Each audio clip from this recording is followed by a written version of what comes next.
What's up, YouTube? This is Jones coming back at you. Part 2 on my own review on my 2001 CL600 V12. I've had a couple of comments and quotes indicating like, why did I pick this car? What made you decide to get this car? Especially for an older model such as this. Granted, it had so many amenities.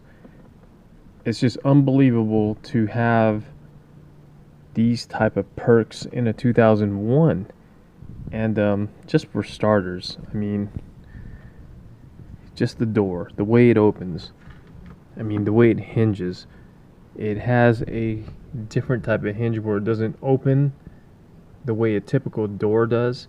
It has a slight incline to where if you are cramped in certain spaces, and you see my R, the way it's parked. I don't have a lot of space in my garage, but I can park both these, and I have confidence that the way I park, the way this hinges, it just kind of goes forward and then slants a little this way. I have room where I'm not going to ding my own car, which is a plus. Second, you have, multiple adjustments for your driver and passenger side seats. A duplicate type of setup to where there are heated seats here and, ventilated seats here. So for 2001, it has everything. And then you have your standard controls, your two rear windows, and then your two forward windows. And then you have the child prevention type of, if you have kids back there. And then you have your trunk opener here. And the thing that got me the most was there is no pillar in the middle. So notice how my 2005 RX-8 has a type of pillar here, so just in case, safety precautions and stuff like that. If your car happens to flip over, there is a safety measure that'll mediate that if that ever happens. With my CL, this whole area is just one unit, and both these windows go down. And I think I have the keys here.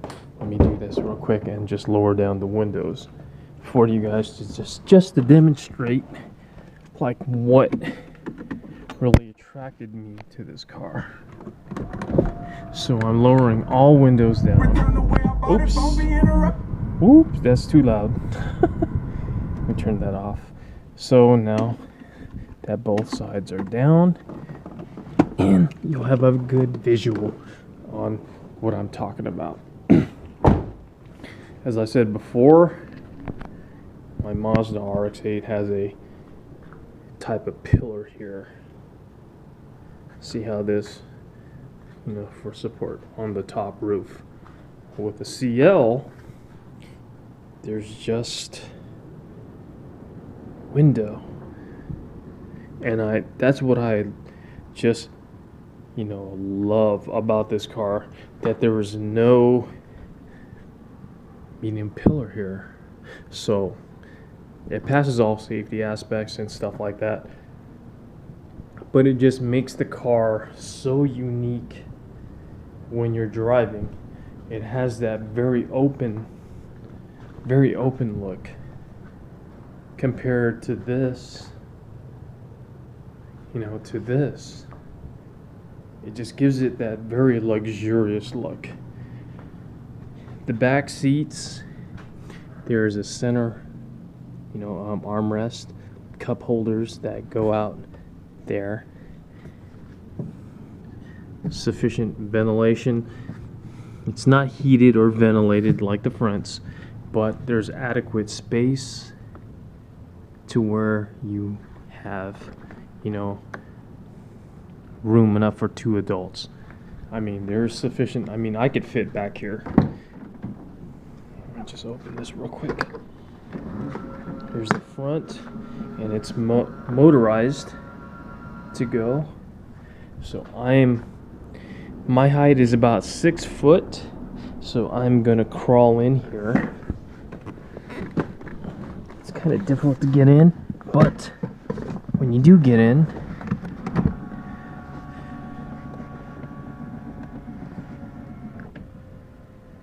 it does, like if you do have, you know, leg,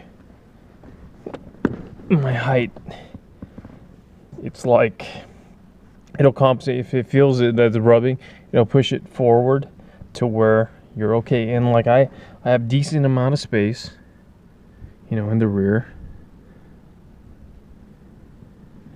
as you could see. I mean, I'm not like cramped. I have enough headroom.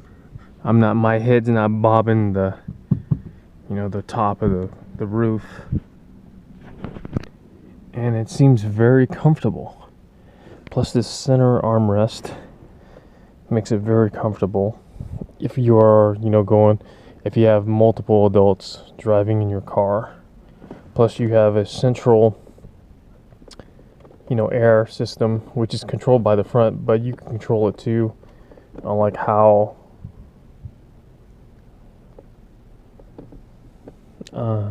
shoot, I'm lost for words right now. You know, how much you want it, you know, like if you want it fast or slow, you could control the volume. And you could control the headrest and the windows here too, both sides. You know, it's pretty adequate spacing, you know, for a 2001. And this is, the CL600 is considered like an SL class. So that's what they were telling me. And the CL600s, you know, were just not like very in demand production. There wasn't a lot of them made. There was only a limited amount, not like the CL 55 or 65, I believe 6500. Yeah, 6500, where it had the turbocharged. These are all naturally aspirated vehicles, and they have the soft close to where, you know, if you don't have to slam the door. You could just like give it that one nudge, you know, like lock in, and then the vacuum will bring the door in itself. Multiple amenities. You have your basic headlight controls here, where you could check on your left side and your right side if all the lights are working. So if you had a, you know, burnt out light bulb, it will tell you on the task manager screen in the center console here, but I don't have my key on. But it would tell you right there if there was like a malfunction. My model came with a moonroof with the Alcantara suede headliner. Very elegant. I love the look. It just makes it so very luxurious. And then you have the soft touch leather on the dash, center console ventilation.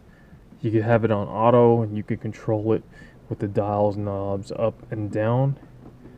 And then you have your controls, your ESP if you want to turn off and on, and your ABC suspension if you want to raise it and lower it here. And then you have your headrest in the rear, hazards, door lock if you have to tow your vehicle, parking assist, and then the rear shade if you don't want, you know, like anybody looking at your, you know, looking at you. You could put the shade up, or if it's too hot for your rear passengers, you could always like have that open and just raise it up and raise it down. very basic type of layout in the center console. You have your CD eject, cell phone, radio, CD, tape, and display off. And it was kind of funny how the original phone was still, here. You have your basic climate control, your stereo system, volume, disc, mute button, power. Then you have your automatic climate control here, where you want to adjust it.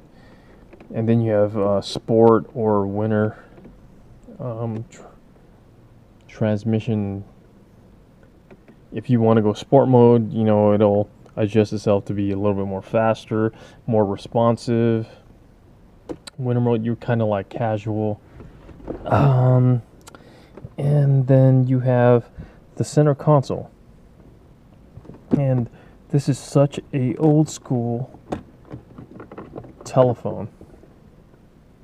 Now, this is what really drew me to this car, was that it had an old school razor that actually works still, but you just have to provide your cell phone service with, the emergency response type of, package that you have in your car, and they'll activate it for you. But this is so nostalgic to me. This razor.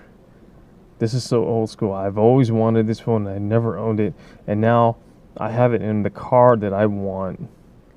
That's like just a emergency response type of just to have it there. It's pretty cool. I thought it was just like so original, and it places there in the center console, and it drops down. Oops, hold on a second. The wire is kind of stuck, and snaps in. This one activates the center console in the mid section, but on the lower section, if you hit this button, you have a deeper pocket to where you have, you can put whatever in here, your phone or whatever, and there's a USB port. Not a USB port, but a 12 volt type of attachment there where you could charge your phone. It's so old school. And then you have your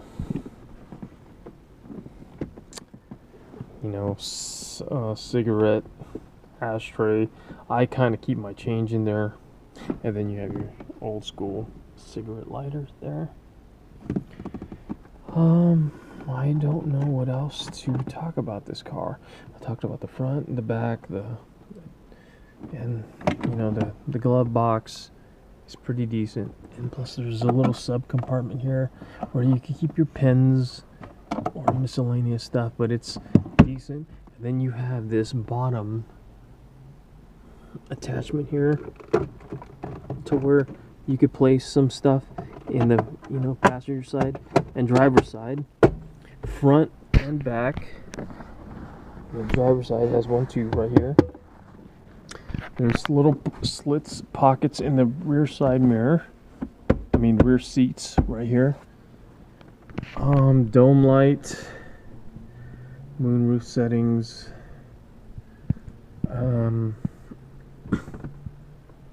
Garage door opener, light, automatic light. If you have that attachment where if you have automatic lights, you could use one of these prompts to turn on your lights. I think that's about it. Yeah, it's got the Harcum stereo system, and it's for a 2001. It's pretty good. I would play it for you, but the music infringes and copyrights and stuff. I just wouldn't want to risk it. But overall, this car is decent for a 2001. For the price that I paid for. and it's just an item. And I looked it up on, how many of these CL600 naturally aspirated ones were made between 2001 to 2003, and there was, I believe, about a little over 2,000. And I'm happy that I was able to get one that had low miles and was in pristine condition. And I just made some slight mods, like I talked about in the first video, and she just looks so good. I mean, this car is just immaculate for how it was treated and how I'm gonna treat her for the years to come when I keep her. And someone was telling me, my buddies at work was like, you should keep it, man. I said, there's not many of these cars around and the price might go high. And I was like, I don't really care about the price. It was just the fact that I was able to own a car like this as a daily. I mean, who drives a V12 as a daily car and has all the luxuries of a sports car into a daily? You can't go wrong with that. It's just something that I liked, and I felt like, it's like I wanted this. I really wanted this. I wanted to set it up the way I wanted it to and make it different from everybody else and not look like a grandpa car. Everybody has their own outlook in how they want their platform to look. Of course you're going to get constructive criticism, this and that, like, oh, the engine's going to go bad, da da da da. Drown all that BS. My thing is this, is like, okay, even if the car was good or bad, the way you bought it, you can make it better by reconditioning it to where you want it to be. It's your project. No one else is in control. So why are you worried about what anybody else thinks? That's my philosophy as petrol enthusiast. Yeah, you could throw your constructive criticism onto my build, this and that, but bottom line is how I feel. And I know I have a very dependable ride because I know that I've invested in time, research, and just did my own, do-it-yourself mods to make the car better, to make it to the platform to where I want it to be. That's all I have to say. I mean, everybody can give you your opinion on how they feel about the car, but until they own it themselves, they can't say shit. Excuse my language, but they can't say shit.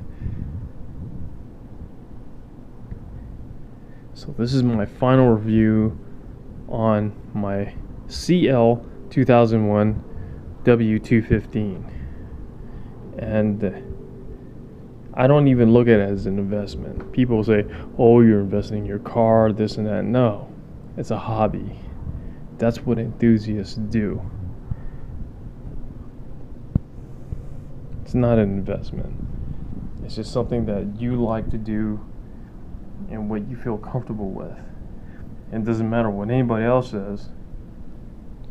It's just how the end result is. And this is why my car ended up the way it did. Oh, yeah. I'm glad I did what I did. And I hope that you do the same for yourself. No matter what anybody else says, no matter how difficult the quest is, as long as you're able to understand and be patient with it, it'll pay off at the end. This is Jones, Instagram petrol enthusiast, saying that there are a bunch of critics in this, forum, YouTube, Instagram, and that. Bottom line is what you value most is you. What you think is what's best for you, or what platform you want to build off of. They give their opinion, but bottom line is your opinion is what matters most. You guys have a good night. Subscribe, hit the like, hit the dislike. If you think I should do something better, I'm up for constructive criticism. That's the way I roll.